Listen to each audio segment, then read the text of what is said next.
অধীনস্থ কর্মচারীদের সাথে খবরদার খারাপ আচরণ করো না।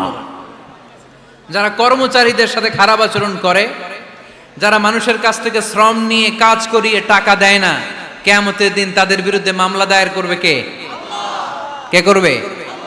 হাদিসে কুদসি সাক্ষী বিষ্ণু ঈসা ইসলাম বলেন, আল্লাহ তাআলা ফরমান, আনা খাসমুহুম সালাসাতুন আনা খাসমুহুম ইয়াউমাল কিয়ামা।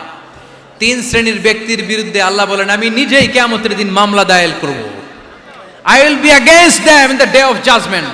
Three categories of people I will be against them in the day of judgment. তিন শ্রেণীর লোক কিয়ামতের দিন তারা ছাড় পাবে না। আল্লাহ বলেন, আমি নিজেই তাদের বিরুদ্ধে মামলা দায়ের করব। এর মধ্যে এক শ্রেণীর লোক হচ্ছে রাজুলুন ইস্তাআজারা জিরান ফাস্তাউফা মিনহু ওয়া লাম ইয়াতি আজরা। একজন শ্রমিক ভাড়া করে তার কাছ থেকে কাজ নিয়েছে, কিন্তু তার পারিশ্রমিক আদায় করে নেই। এরকম আছে না নাই? দাপট দেখায়। মেহনতি মানুষ, খেটে খাওয়া মানুষ, এদের দোয়া কবুল হয়ে যায়। আতুল আজিরা আজরাহু ক্বাবলা আন ইয়াজিফা আরাকুহু। খবরদার, বিশ্বনবী বললেন, শ্রমিকের ঘাম শুকিয়ে যাওয়ার আগে তাদের পারিশ্রমিক মিটিয়ে দাও। বিশ্বনবীর বিখ্যাত হাদিস, আতুল আজিরা আজরাহু ক্বাবলা আন ইয়াজিফা আরাকুহু। শ্রমিকের ঘাম মাটিতে লাগার আগে, শুকিয়ে যাওয়ার আগে তাদের পারিশ্রমিক মিটিয়ে দাও। কেননা তারা যদি বদদোয়া করে তোমার জীবনকে জাহান্নাম বানিয়ে দিবে কে? বিষ্ণু ঈসা ইসলাম সব সময় খেটে খাওয়া মানুষদেরকে আগলে রাখতেন।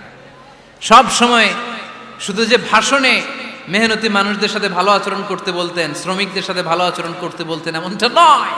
ওনার ব্যক্তিগত জীবন ঘাটলেও দেখা যায় উনি শ্রমিকদের সাথে কেমন আচরণ করেছেন। বিষ্ণু ঈসা ইসলাম আরাফাতের ময়দানে দাঁড়িয়ে ঐতিহাসিক একটা ভাষণ দিলেন। এই ভাষণের নাম হলো বিদায় হজের ভাষণ। এই বিদায় হজের ভাষণেও খেটে খাওয়া মানুষের কথা বিশ্বনবী বাদ দেয় নাই। বিশ্বনবী বলেছেন,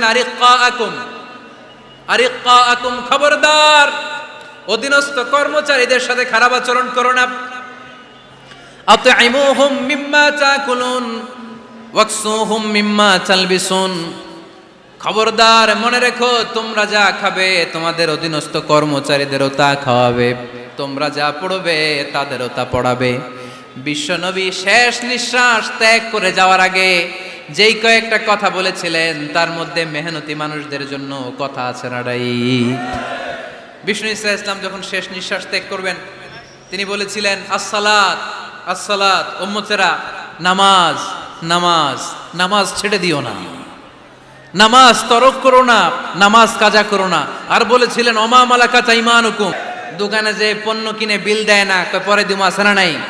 কিয়ামতের দিন আল্লাহ তোর এই মাস্তানি ছুটাবে, চিল্লা এখন ঠিক কিনা? আনা খাসমুহুম, আমি নিজেই তাদের বিরুদ্ধে মামলা দায়ের করব। কথাটা কার? এজন্য বিশ্বনবী বললেন, খবরদার। তো ছাগল যারা পালে তারা জানে ছাগল পালা কত কষ্ট। ওরে ডানে টান দিলেও কই যায়, রশি ধরে বায়ে টান দিলে কই যায়, সামনে টানলে কই যায়, পিছনে টানলে কই যায়। সারা সপ্তাহ আপনি সময় পান না এটারে গোসল করাবেন। ভাবলেন আজকে জুমার দিন আমিও গোসল করি, এটারও গোসল করাই। এটারে আপনি পুকুর ঘাটে নিবেন, টান দিছেন, ওর বাপের কিরা, ও 1 ইঞ্চিও সামনে যাবে না, ঠিক কি না? এই টেরা প্রাণী আল্লাহর কি মহিমা।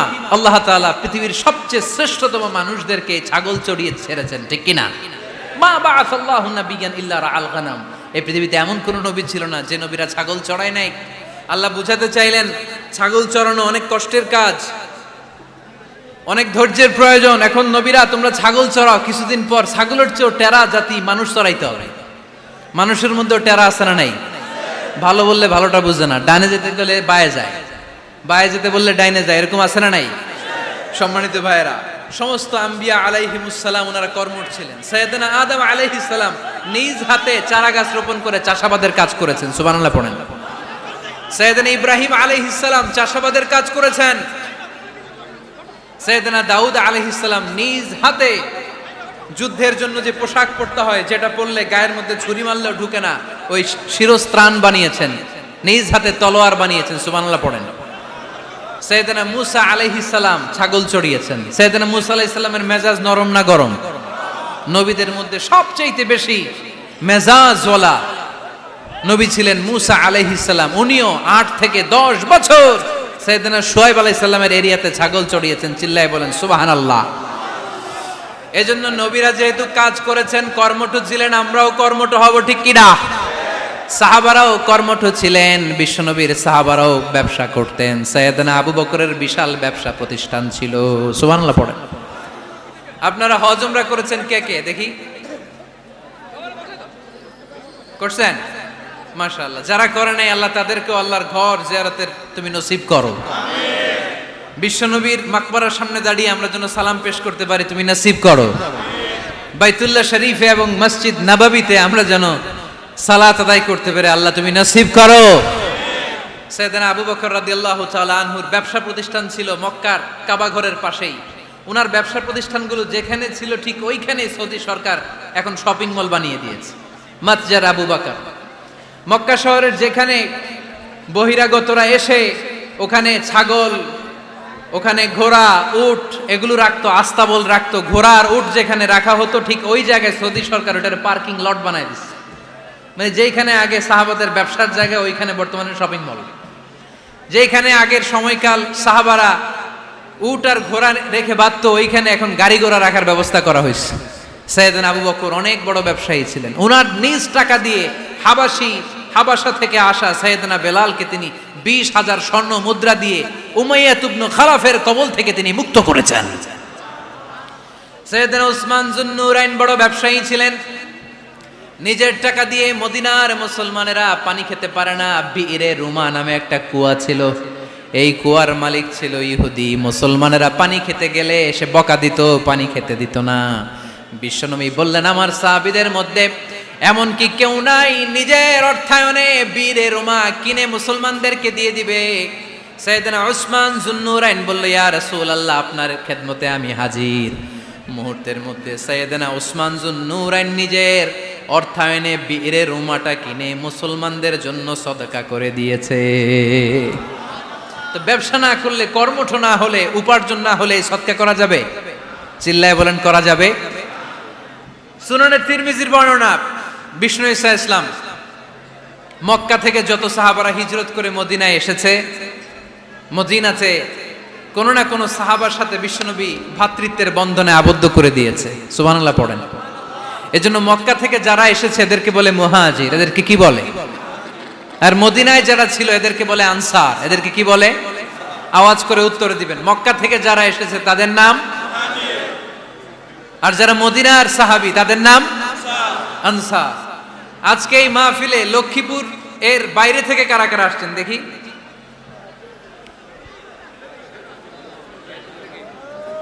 মাশাআল্লাহ, মাশাআল্লাহ, অনেক আসছে। আল্লাহ ভাইদেরকে তুমি কবুল করো, হাত নামান। এই যে লক্ষ্মীপুরের বাইরে থেকে যে ভাইরা আসছে তারা লক্ষ্মীপুরের মেহমান, ঠিক কিনা? মক্কা থেকে হিজরত করে যে সমস্ত সাহাবারা এসেছিল তারা ছিল মদিনার মেহমান। বিশ্বনবী এক এক মক্কার সাহাবীকে মদিনার এক এক সাহাবীর সাথে ভ্রাতৃত্বের বন্ধনে আবদ্ধ করে দিলেন। আব্দুর রহমান ইবনে আউফ রাদিয়াল্লাহু তাআলা আনহু, ওনার সাথে ভ্রাতৃত্বের বন্ধনে যে সাহাবীকে বিশ্বনবী আবদ্ধ করে দিলেন ওনার নাম হচ্ছে সাদ ইবনে রাবিয়া। কি নাম? মদিনার অনেক বড় ব্যবসায়ী। বিশ্বনবী বললেন, ও আব্দুর রহমান ইবনে আউফ,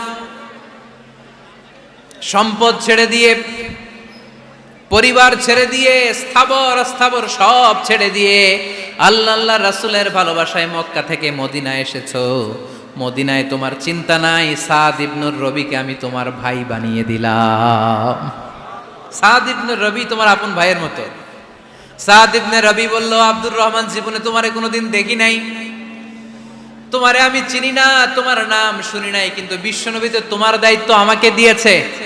আমার চেয়ে বড় ধনী এই মদিনার মধ্যে দ্বিতীয় কেউ নাই। আজ থেকে তুমি আমার ভাই, আজ থেকে তুমি আমার কি? আল্লাহ আমাকে যত সম্পত্তি দান করেছে তার অর্ধেক সম্পত্তি আমি তোমার নামে দিয়ে দিলাম। ও আব্দুর রহমান ইবনে আউফ, শুধু তাই নয়, রব্বুল আলামিন আমাকে 2 জন স্ত্রী দিয়েছে। কয়জন? তুমি দেখো আমার কোন স্ত্রীকে তোমার বেশি ভালো লাগে, যার নাম তুমি বলবে সাথে সাথে আমি তারে তালাক দিয়ে দিব। তার ইদ্যত পালন শেষে তুমি তাকে বিয়ে করে তোমার সাথে নিয়ে যাবা। সুবহানাল্লাহ পড়েন। কারণ বিশ্বনবী তোমার দায়িত্ব আমার কাছে দিয়েছে, তুমি আমার ভাই, আমি মদিনার সবচেয়ে বড় ধনী, আমার অর্ধেক সম্পদ আমি তোমারে দিয়ে দিব, আমার 2 স্ত্রীর 1 স্ত্রীকে তোমারে দিয়ে দিব। সাইয়েদনা আব্দুর রহমান ইবনে আউফ এই কথা শুনে অবাক হলেন। অবাক হয়ে উনিও এক অবাক কথা বললেন। উনি বললেন, লা হাজাতা লি ফি ইয়া আখি, ও আমার প্রাণের ভাই, তোমার কথা শুনে আমার হৃদয়টা ভরে গিয়েছে, কিন্তু তোমার সম্পদেরও দরকার আমার নাই, তোমার স্ত্রীরও দরকার আমার নাই। বারাকাল্লাহু ফি মালিক ওয়া লি আহলিক, আল্লাহ তোমার মালেও বরকত দেখ, তোমার সম্পদেও বরকত দেখ, তুমি শুধু একটু কষ্ট করবা। কি কষ্ট? দুল্লানি আলা সুক, show me the way to the market. তুমি মদিনায় কোনো মার্কেট আছে কিনা, শপিং মল আছে কিনা, ব্যবসা প্রতিষ্ঠান আছে কিনা আমারে দেখায় দাও। সুবহানাল্লাহ পড়ে। আমরা হইলে কি করতাম?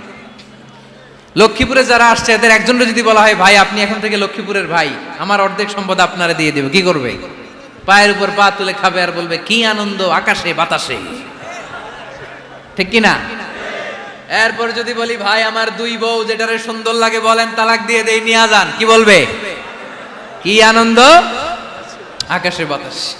আল্লাহ রাসূলের সাহাবী আব্দুর রহমান ইবনে আউফ বললেন, লা হাজাতা লি ফি, আমার দরকার নাই, দুল্লানি আলা সুক, just show me the way to market, এখানে মার্কেট কই আছে দেখায় দাও। অবাক হয়ে গেলেন সাদ বিন রবিব, বললেন, ও আব্দুর রহমান ইবনে আউফ, ঠিক আছে তুমি যদি নিতে না চাও, তোমারে আমি জোর জবরদস্তি করব না। শুনে রাখো, মদিনাতে ইহুদিদের কয়নুকার একটা বাজার আছে। এই কথা বলার সাথে সাথে আব্দুর রহমান ইবনে আউফ চলে গেলেন। এর পরের দিন অল্প কিছু পনির আর ঘি দিয়ে ব্যবসা শুরু করলেন। পনির আর ঘিয়ের ব্যবসা করতে করতে করতে করতে ব্যবসায় তিনি এত লাভ করলেন, উনি বললেন, আমি যদি কখনো মদিনার বালুর মধ্যে হাত দিতাম, ওই বালুটারও সোনা বানায় দিত কে? দুল্লানি আলা সুক। লক্ষ্মীপুরের কর্মঠ যুবক ভাইয়েরা, এ আব্দুর রহমান ইবনে আউফ আমাদের প্রেরণা। উনি অন্যের ঘাড়ে পাড়া দিয়ে খেতে চায় নাই, আরেকজনের উপর ডিপেন্ডেন্ট বা নির্ভরশীল হতে চায় নাই। তিনি স্বাবলম্বী হওয়ার শিক্ষা, লেসেন কিয়ামত পর্যন্ত গোটা বিশ্বের যুবকদের জন্য রেখে গিয়েছে। চিল্লায় বলো ঠিক কিনা? দুল্লানি আলা সুক, show me the way to market. Market কোথায় দেখাও। পনির আর ঘি নিয়ে ব্যবসা করতে করতে কয়েক মাসের ব্যবধানে ইতিহাস সাক্ষী, সাইয়েদনা আব্দুর রহমান ইবনে আউফ মদিনার বিশাল বড় বিজনেস ম্যাগনেটে পরিণত হয়ে গেলেন। চিল্লায় পড়েন আল্লাহু আকবার। এজন্য ব্যবসার ভিতরে বরকত ঢুকিয়ে দিয়েছে কে? বিষ্ণুই বললেন, আত-তাজিরা সাদুকাল আমিন মা'আন নাবিয়্যিন ওয়াস সিদ্দীকিন ওয়াশ শুহাদা'i ওয়াস সালিহিন। আমানতদার ব্যবসায়ী তারা সাধারণ কোনো মানুষ নয়, কিয়ামতের দিন নবীদের সাথে হাসর হয়ে যাবে। আপনারা যারা ব্যবসা করেন, এটা সাধারণ বিষয় নয়। বিষ্ণু ইসলাম নিজেও ব্যবসায়ী ছিলেন। ওনার জীবনের প্রথমে তিনি খাদিজা রাদিয়াল্লাহু তাআলা আনহার ব্যবসার স্টাফ হয়ে কাজ শুরু করেছেন, এরপর নিজে ব্যবসা শুরু করেছেন। এরপরে খাদিজাতুল কুবরা রাদিয়াল্লাহু তাআলা আনহা সব সম্পত্তি বিয়ের পরে বিশ্বনবীর পায়ের সামনে ঢেলে দিয়েছেন। বললেন, ইয়া রাসূলুল্লাহ, এই সম্পদ আমি আপনাকে দিয়ে দিলাম, আপনি ইচ্ছামতো দিনের প্রয়োজনে খরচ করেন। সুবহানাল্লাহ পড়েন। এজন্য বিষ্ণু ইসলাম আমাদের জন্য উপমা, আব্দুর রহমান ইবনে আউফ আমাদের জন্য উপমা।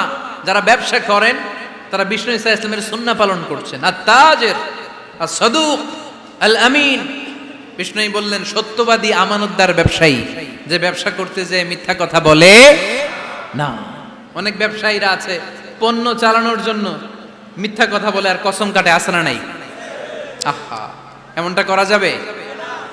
সকালবেলা স্ত্রীরে বলে, এই গরুগুলা বিক্রি করবো, তুই একটা দাম কত কমো? স্ত্রীরে শিখাই দিচ্ছে, এই গরুর দাম তুই 40,000। তো বউ বলে, ঠিক আছে, দাম কইলাম 40,000। তো এরপরে বাজারে যখন গরু বিক্রি করতে যায়, একজন যখন বলে যে, ভাই এটা 30,000 টাকা দিয়ে কিনবো, কয়, ভাই আল্লাহর কসম, সকালে একজন 40,000 দাম কইছে, আমি দেই নাই।